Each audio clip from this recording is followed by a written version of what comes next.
est-ce que tu avais senti la fin de la relation? Je me suis rendu compte que cet amour-là s'est transformé peut-être en amour toxique, tu vois. Hello everyone and welcome to this channel. Salut tout le monde et bienvenue sur cette chaîne YouTube. Alors aujourd'hui, on va aborder un thème que je n'ai pas du tout eu l'habitude d'aborder parce que vous savez, généralement on parle d'étudier, travailler et tout. Et le thème d'aujourd'hui c'est l'amour. Nous sommes dans le mois de l'amour et vous avez vu le 14 février passé, il y avait plein de bonnes choses et les couples étaient heureux et tout. Mais l'amour, c'est un sentiment qui peut aussi être blessant et le fait de ne pas savoir en parler, le fait de ne pas pouvoir s'ouvrir, de trouver quelqu'un à qui parler de ça peut avoir des conséquences très graves, que ce soit sur la vie étudiantine ou bien sur la vie professionnelle. Alors aujourd'hui, c'est avec quelqu'un avec lequel on va parler un peu de ce thème et on va essayer de s'accentuer un peu sur nous qui sommes étudiants et qui n'avons pas souvent la possibilité de parler de ça, que ce soit avec les parents ou avec les personnes plus expérimentées. Alors je vais lui laisser se présenter. Déjà. Ouais, moi je suis étudiant Jadel Kene de la Westfälische Hochschule de Gelsenkirchen en sciences informatiques. Et puis j'ai eu, comme vous le constatez, la chance d'être sur cette chaîne avec la magnifique Eugénie, avec sa fille qui passe exactement sortir avec le mois de l'amour. Et voilà, il s'agit justement de parler de ce thème-là qu'on aborde forcément pas ou bien qu'on évite. Parfois un facteur très discriminatif, genre ça touche beaucoup et puis ça peut renvoyer, si tu n'as pas le contrôle sur ça, tu peux te retrouver en train de te perdre quoi. Et ça me fait plaisir aujourd'hui de pouvoir aborder cela et pouvoir partager mon expérience particulièrement sur ce. Merci d'avoir accepté l'invitation. Ok, je vais passer directement à la première question et c'est celle de savoir qu'est-ce que l'amour pour toi? Que veut dire l'amour? Et quel est l'impact que l'amour peut avoir sur la personne qui aime? Déjà, l'amour, il faut le définir. Quel type d'amour, genre je parle de l'amour éros, pas l'amour filius. D'accord. L'amour en soi, c'est un sentiment d'affection qu'on éprouve envers nos proches, un sentiment qui n'a pas forcément envie, on n'a pas forcément envie de contrôle avec d'autres personnes, on respecte cette personne, on accepte cette personne comme elle est, je précise bien, on accepte cette personne comme elle est, et on a juste envie de voir cette personne évoluer, et puis c'est ça pour moi l'amour. Et ça peut être, ça peut être changeant, c'est pour ça que j'ai précisé que c'est très éphémère, et que voilà, on ne peut pas contrôler en fait l'amour. Ok. Il est inutile pour nous aujourd'hui de s'appesantir sur les beaux côtés de l'amour parce que tout le monde voit ça au quotidien et dans les films ou bien dans la rue ou bien dans les groupes des gens qui postent sur internet. Donc aujourd'hui on va parler un peu du côté, je dirais pas totalement négatif mais du côté un peu triste de l'amour. Alors quand tu étais dans une relation amoureuse, tu as été Ouais. Et j'aimerais savoir qu'est-ce que tu ressentais pour cette personne? J'ai beaucoup respecté cette personne. J'ai eu beaucoup d'affection pour cette personne. Et j'avais comme envie de voir cette personne évoluer dans tous les domaines où elle était impliquée. Tu vois? Et du coup, je pense que c'est ça qui a fait en fait la relation. Genre, je veux dire, c'est l'amour que je portais pour elle. Donc tu ressentais de l'amour pour cette personne en fait? Moi, je peux dire. Mais en fin de compte, je me suis rendu compte que cet amour-là s'est transformé peut-être en amour toxique, tu vois. Et c'est un truc qu'on ne parle pas beaucoup, mais ça existe, l'amour toxique. Et comment est-ce que ça se manifeste un peu l'amour toxique? Qu'est-ce qui a fait la transition de amour? Genre, tu veux voir la personne évoluer, tu aimes être avec la personne, tu te soucies de la personne. Et comment est-ce que c'est passé en fait d'un amour simple, d'un amour pur, si je peux dire comme ça, à un amour toxique? Je pense que c'est d'abord un travail qu'il faut voir en soi. Tu vois, c'est que on a tous envie d'être aimés. Et on a tous envie de donner justement cet amour-là à notre proche. Mais maintenant, si ce qu'on ne maîtrise pas, si on ne dose pas, on ne donne pas le bon dosage, on se retrouve soit à étouffer cette personne, tu vois, soit à nous étouffer nous-mêmes. Et je pense que dans cette dynamique-là, quand tu ne te connais pas justement dans cette situation, genre quand tu es amoureux, tu peux très vite justement te perdre. Tu peux être dans le sens où tu veux avoir déjà, il s'est pas une sorte de contrôle un peu sur la personne ou alors c'est toi qui ne te contrôle plus. D'une part, il y a d'abord le manque de confiance en soi, Mhm. tu vois, parce que quand je dis tu aimes cette personne, forcément tu n'as pas envie de perdre cette personne, forcément il y a des sentiments de jalousie qui se créent, tu vois. Et je dis aujourd'hui, la jalousie c'est pas mal. Là, aujourd'hui on définit la jalousie comme étant un sentiment c'est comme une preuve que tu es amoureux de ton partenaire, de ta partenaire, tu vois. Mais je peux dire ça, je dis aujourd'hui, on définit très mal. Jalousie aujourd'hui c'est comme contrôle. Genre, jalousie ce n'est plus la même chose comme ce que le dictionnaire définit, tu vois. C'est que on a plus envie de contrôler notre partenaire et voilà. Et on entre dans cette toxicité. On entre dans cette toxicité exactement et puis ça reste bien compliqué à faire.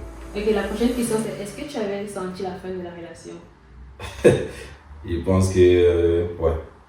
Ok, à quel moment de la relation est-ce que tu as pensé que là peut-être on ne va plus bien ensemble ou bien? Je peux dire qu'il y a Dieu dedans. Parce que Dieu n'est pas fou, tu vois. Dieu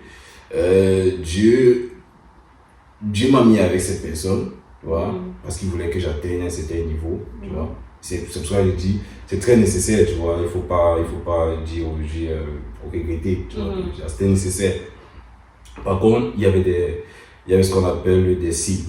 Tu vois, des signes que, voilà, que aujourd'hui, quand je m'assois avec plus de logique, je me rends compte qu'avec plus de recul, je me rends compte que c'est l'amour là que j'ai mis devant qui a beaucoup plus masqué en fait ces signes, tu vois. C'est que Dieu m'avait dit. J'étais un peu aveuglé. Tu vois, j'étais aveuglé, tu vois. Déjà, au préalable, il y avait un premier truc qui était plus en accord avec mes principes. Mais je pense que parce que j'avais une certaine image de cette personne que je me projetais, tu vois, c'est que j'étais plutôt en relation avec l'image de la personne dans la tête et pas avec la réalité. C'est que la réalité, la personne n'est pas ça. La personne te montre ce qu'elle est, mais tu refuses d'accepter. Tu vas encore un peu te baisser du tu vas encore te baisser du disons, tu te dis non, la personne, elle est claire, elle est juste. Et puis tu te retrouves après en train d'accepter les choses que tu n'es pas censé accepter, tu vois. Et ça rentre justement dans ce truc de manque de confiance en soi. C'est que, parce que, ou bien, tu as tellement créé de l'attachement à cette personne et tu as un peu négligé certains pans de ta personnalité, même que tu t'es dit, en fait, je n'ai pas envie de perdre cette personne. Je ne veux pas perdre cette personne parce que j'ai une confiance en cette personne que je n'arrive pas forcément à développer en moi. Merci. Et c'est très problématique, tu vois. C'est un peu comme une vie, genre comme un cercle et un point, tu vois. C'est que le centre du cercle, généralement, c'est exactement l'une des caractéristiques du cercle. Et c'est très important. Si le centre du cercle n'existe plus, le cercle n'existe plus. Et là, dans cette relation, tu changes le centre du cercle. Tu n'es plus le centre du cercle, de ton cercle toi-même. Tu mets cette personne à la place. Et ce qui se passe, c'est que tous les points qui sont situés sur le cercle dépendent du point du cercle, en fait, tu vois. Et qu'est-ce qui se passe quand cette personne n'est plus là? C'est une perte de contrôle. Exactement. Donc, c'est un peu ça. Ok, la prochaine question que j'aimerais te poser, c'est quelle a été la raison de la rupture? Si c'est pas trop délicat pour toi, si c'est pas trop délicat, si c'est très délicat, on peut éviter cette question. Je crois que c'est ce que j'ai précisé au départ, c'est que quand on entre dans une relation, on ne connaît pratiquement pas notre partenaire. Et on entre dans une relation, on a juste soit envie d'être en couple, ou soit parce que voilà, on a tellement été déçus des standards, ou bien des standards du style d'homme qu'on s'était déjà fixé, ou bien du style de personne qu'on s'était fixé comme partenaire. On décide justement d'accepter ce average person, genre average partner. Parce que ça existe, tu vois, un peu. Et il faut se dire la vérité, le average partner, c'est exactement le potentiel. C'est celui qui a toujours été là au départ, genre. Et on sait qu'il est toujours là, il est toujours amoureux, tu vois, un peu. On sait que non, c'est une bonne personne. Donc, il n'est pas forcément ce qu'on voudrait, tu vois. Mais qu'un jour, on décide d'accepter cette personne parce que, voilà, on a été déçus, par exemple, de nos standards, et puis on décide d'accepter cette personne. Et ce qui se passe, c'est qu'après, cette personne n'arrive forcément pas à nous satisfaire. parce qu'on a des standards hauts et cette personne n'arrive pas là, tu vois. Oui, donc en fait, tu arrives dans une situation où finalement l'acceptance, c'est plus ça, tu as envie en fait que cette personne soit là où tes standards sont, alors que cette personne est là. Donc du coup, tu n'acceptes plus réellement cette place-ci. Non. Voilà. Ok. Donc on va passer alors. Est-ce que c'était une rupture engagée ou bien c'était une rupture plutôt nette? Déjà, coupé court là. C'était une bénédiction de Dieu. Voilà, je dirais d'abord ça comme ça. C'était ni voulu, genre, c'était pas souhaité, c'était pas un truc auquel je m'attendais. Mais c'était un peu forcé. Et je pense que quand il dit Dieu, il était là-dedans, c'est parce que Dieu s'est rendu compte que je me perdais déjà. J'avais déjà plus le contrôle. Et puis, comme il a dit, j'ai mis X signe devant toi, tu n'as pas prêté attention. Et voilà, là maintenant, je te mets un signe que si c'est que tu n'ouvres pas les yeux, mais c'est fini pour toi. Tu vois.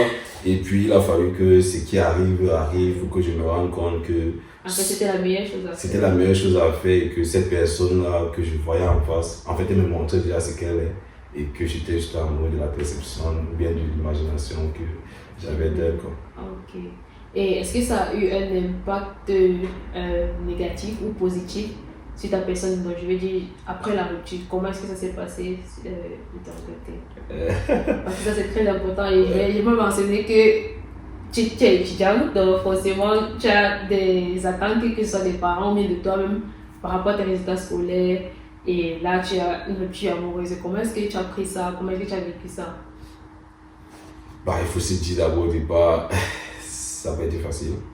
Comme tout ça, c'est généralement dans cette situation que tu te connais, franchement, et je crois que j'ai eu à aborder ça avec plusieurs amis en tout temps. C'est quand tu es au plus bas que tu te connais vraiment, tu vois. Et ce thème-là, particulièrement, c'est très important parce que nous sommes étudiants, on n'a pas seulement une vie sociale, mais aussi une vie professionnelle à côté qu'il faut justement, il faut donner la performance. Il y a aussi des résultats qu'il faut ramener à l'école. J'ai peut-être eu la chance que j'étais peut-être en fin d'études, tu vois, c'était peut-être cette chance-là. Mais sinon, ça m'a affecté parce que voilà, j'étais dans un projet de groupe, projet universitaire. Il fallait aussi que voilà, je performe de ce côté-là. Mais j'étais au plus bas, on va dire les choses comme ça.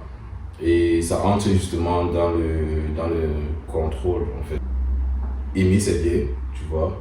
Mais ce qui fait de toi un homme, c'est pas que tu ne pleures pas, tu vois. C'est que tu as le droit de pleurer, tu as la rupture, ça fait mal. Mais il faut aussi apprendre à ne pas éterniser les choses. Tu vois, et c'est en fait de pouvoir se relever très vite, tu vois. C'est pourquoi je dirais aujourd'hui, c'était dur, et c'est encore plus dur. Mais aujourd'hui, là, j'apprends beaucoup plus à être la meilleure version de toi. La meilleure version, exactement. C'est ça, quoi. Donc, en fait, on peut dire que tu es passé par des phases sombres après la rupture. Ouais. Ok. Et qu'est-ce qui t'a aidé à te sentir mieux? Comment est-ce que tu as fait en fait pour te dire, bon, après, j'ai aimé cette personne, j'ai vraiment, je ne sais pas si tu as tout donné, mais je veux dire, j'ai tout donné dans cette relation, mais c'est fini, j'ai mal, je me sens blessée, je me sens affaiblie. Mais là, il faut que je me reprenne en main. Qu'est-ce qui t'a fait avoir ce déclic ou bien qu'est-ce qui t'a aidé à aller petit à petit mieux? Très important. Il faut savoir que la rupture, ça ne touche pas justement les deux parties de la même façon. Tu vois? Il y a peut-être une partie qui va se sentir soulagée que je suis sorti de prison. Tu vois? Il y a une partie qui est déçue, qui reste toujours attachée et qui n'arrive pas à quoi et qui ne fait que vivre encore les mêmes réalités. Et puis je pense qu'il y a plusieurs événements. Ma situation étudiantine qui était justement d'un grand facteur. J'ai été obligé parce que pour moi, c'était tu dois finir, tu dois avoir telle chose, tu dois atteindre tel objectif. Sinon, c'est mort, tu vois. Et il a fallu justement que je ferme exactement la partie émotionnelle pendant une période. Je me dis, ok, champion, tu n'as pas le droit de pleurer, tu vois un peu. Tu n'as pas le droit de pleurer, vas-y, concentre-toi et tu avances. Mais sinon, c'était pas facile. J'ai peut-être dit que c'était pas facile parce que quand il fallait s'enfermer et dire, voilà, c'est le moment de faire le deuil, je le faisais, tu vois. Mais maintenant. Donc, en fait, le deuil t'a beaucoup aidé aussi. Donc, deuil. je pense qu'on pourrait dire en fait qu'il ne faut pas étouffer forcément. Non. Étouffer ça à l'intérieur. C'est important de. C'est important. Et je crois justement, j'aimerais justement ajouter un truc, c'est que la société aujourd'hui qualifie l'homme comme cette personne-là qui n'a pas le droit de pleurer. Et je pense que je ne me trompe pas, tu vois, c'est ça, tu vois. Et justement, c'est dommage parce que nous sommes des êtres humains, tu vois. On ne dit pas, on ne nous apprend pas justement à dire tu dois pleurer, mais tu ne dois pas éterniser la chose. Moi, on te dit juste ne pleure pas. Tu ne dois pas pleurer. Tu ne dois pas dire que tu as mal. Tu ne dois pas te dire que tu as mal, tu vois. Tu ne dois pas dire que tu es blessé. Tu ne dois pas dire que voilà, telle personne. Oui, tu n'as pas le droit de le dire, mais tu es un être humain. Tu as le droit de sentir justement cela, tu vois. Par contre, je suis contre ce type de conseil. Moi, je dirais, tu as le droit de le faire. Tu dois passer par cette période, c'est nécessaire. Et puis, fais-le. Quand tu veux pleurer, vas-y. Mais maintenant, au lieu de ça, ne t'arrête pas juste là. N'éternise pas la chose. Apprends justement à rendre court justement à cette période-là, quoi, parce que ça va toujours arriver. Dans ce sens. Ok. Je vais passer directement à la dernière question pour que la vidéo ne soit pas extrêmement longue parce que vraiment j'ai une liste assez longue de questions, mais je pense qu'on va directement. Puis là, et la dernière question c'est est-ce qu'il y a quelque chose que tu n'as jamais osé dire avant ou après la rupture que tu aimerais dire aujourd'hui au cas où, je sais pas, ton ex regarde la vidéo ou bien. Déjà, je la respecte. Et je ne souhaite pas forcément du mal. C'est pas ça. Aujourd'hui, je ne ressens forcément plus cet amour-là envers elle. Je veux pas te mentir, je l'ai aimé, tu vois. Oui. Mais ce n'est plus cette personne à qui je choisirais justement de donner encore mon amour si jamais ça arrivait, tu vois. Genre, moi j'ai dit c'est un sentiment, genre l'amour c'est une décision. Et elle n'est plus forcément cette personne à qui je donnerais cet amour, mais je la respecte. Et puis en tant que femme, en tant qu'être humain, et puis actuellement je suis juste, indifférent. Voilà, que ce qui lui arrive de bien, lui arrive de bien, quoi. Il devrait lui arriver, et puis je prie pour elle. D'accord, aujourd'hui tu es passé à autre chose, si on peut dire ça comme ça, ou bien tu es encore dans cette phase de développement personnel. Parce que je pense que aussi les gens négligent beaucoup ça, mais pour moi personnellement, avant de se mettre dans un couple, il y a d'abord cette étape qui est très importante, qui est développer la personne que tu es en fait. Avant de vouloir que l'autre t'aime ou bien que l'autre t'accepte, sois d'abord une personne que toi-même tu peux aimer et que tu peux respecter. Donc, si je peux donner un conseil, je ne sais pas si je peux donner, je dirais en fait, développe d'abord ta personne, développe tes qualités, apprends tes défauts, apprends à accepter tes défauts et à essayer de les améliorer. Et avant de pouvoir te mettre dans une relation, avant de vouloir que l'autre en face de toi t'aime ou bien t'accepte, il faut d'abord que tu t'acceptes et que tu développes cette personne-là. Ouais, les gars, je te dis, tu n'as pas le droit de donner ce conseil, c'est très juste. Et en fait, c'est très impressionnant parce que j'imagine que tu n'as pas peut-être eu besoin de passer par toutes ces phases-là pour te rendre compte. Mais voilà, c'est très important. Et de se développer. Moi, je dirais encore un truc, il ne faut pas avoir peur d'être seul. Oui. Il ne faut pas avoir peur d'être seul. Et c'est pas trop facile, particulièrement facile, parce qu'aujourd'hui, on est dans une société où tout le monde veut être en couple. Tu vois, les réseaux en parlent, tout le monde a envie de vivre l'histoire de sa vie, tu vois. Et déjà, c'est compliqué. Genre, dès que tu allumes ton téléphone, tu arrives sur Facebook, sur Instagram, tu vois le couple, les couples mariés, tu vois. Et c'est compliqué. Tantôt un peu, et toi, tu te dis, mais comment est-ce seul? Mais Dieu m'a oublié ou quoi? Et du coup, il y a vraiment ces personnes qui ont un attachement trop fort aux autres et qui ont peur en fait d'être seules. Ouais. Qui ont peur d'être seules. Et je dis, c'est très nécessaire cette phase de solitude parce que c'est pendant cette phase que tu vas exactement apprendre plus sur toi et connaître justement comment tu réagis face à certaines situations et peut-être même améliorer. On ne dit pas d'être seul, genre tu parles pour les autres, mais d'être seul dans le sens où tu apprends mieux te connaître. Parce que, comme elle a dit, et je pense que c'est juste, C'est que si c'est que tu veux que quelqu'un t'aime, il va falloir justement être capable de t'aimer pareillement et de connaître justement tes limites, tu vois, mieux te connaître. Et tout ça passe par une phase de solitude. Et je trouve que c'est très nécessaire et qu'on néglige beaucoup. Ok. Alors, nous sommes arrivés au thème de cette vidéo. J'espère que la vidéo vous a intéressé. N'hésitez pas à commenter, partager, liker. Et avant de terminer la vidéo, j'ai une petite question pour vous. Et j'aimerais bien que vous répondiez en commentaire. Merci. Est-ce que selon vous, ça vaut la peine d'aimer en sachant qu'il y a le risque derrière de se faire blesser, de se faire rejeter? Et aussi, la dernière question, c'est comment est-ce que vous pensez qu'on peut faire pour se relever après une rupture amoureuse? Et est-ce que c'est possible de ne pas ressentir de peine après une rupture amoureuse? Alors, nous allons vous laisser pour aujourd'hui. Merci d'avoir regardé la vidéo. Bye bye! Bye bye!